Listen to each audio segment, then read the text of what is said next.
ശരി, നാളെ നമുക്ക് സ്കൂളില്ലേ? നമുക്കൊരു ഐഡിയ ചെയ്താലോ? നമുക്കൊരു പ്രാർത്ഥന നടത്തിയാലോ? ഏത് പ്രാർത്ഥന?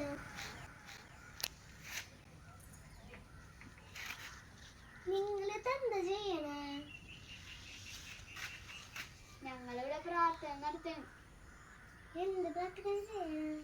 അതെ, ഇന്ന് രാത്രി നന്നായി പ്രാർത്ഥിച്ചാല് കളക്ടർ രാത്രി സ്വപ്നത്തിൽ നല്ല കാറ്റും മഴയും കാണും. ആ സ്വപ്നം കണ്ട് കളക്ടർ വേഗം നീറ്റ് ഫോണിൽ അവധി പ്രഖ്യാപിക്കും.